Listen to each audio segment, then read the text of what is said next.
প্রথমত হচ্ছে এটা দেখো ফ্লাপি একটা গোল ব্লেন্ডিং ব্রাশ। এটা হচ্ছে আইশ্যাডো ব্লেন্ডিং ব্রাশ বড়টা। চোখের যখন আমি কর্নারে কোনো আইশ্যাডো ব্লেন্ড করছি সার্কুলার মোশনে, বা মিডিলে আমি কোনো আইশ্যাডো পুট করছি, বা ওপরে কোনো ট্রানজিশন কালার ব্লেন্ড করছি ক্রিজ লাইনে, তখন এটা ব্যবহৃত হয়।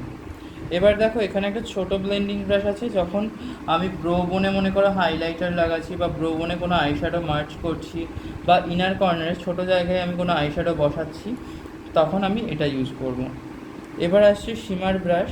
শিমার ব্রাশটা দেখো পুরো চ্যাপটা হয়, চ্যাপটা এবং ফ্লাপি না, খুব একটা চ্যাপটা হয়। এটা যখন আমরা শিমার অ্যাপ্লাই করি চোখের ওপরে, তখন এটা ব্যবহার করা হয়। ঠিক আছে? আর কোথাও যদি আমি খুব পিগমেন্টেড আইশ্যাডো চাই, তখন এটা ব্যবহার করা হয়।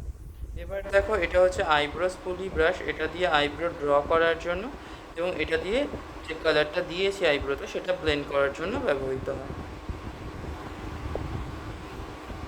এটা হচ্ছে এটা হচ্ছে একদম বড় আইশ্যাডো ব্লেন্ডিং ব্রাশ। এটা হচ্ছে পুরো আইলিডে যখন আমরা একটা কালারেরই কাজ করি বা বড় চোখে কাজ করি, তখন আমরা এটা ব্যবহার করি। আর সবার শেষে এটা হচ্ছে লাইনার ব্রাশ।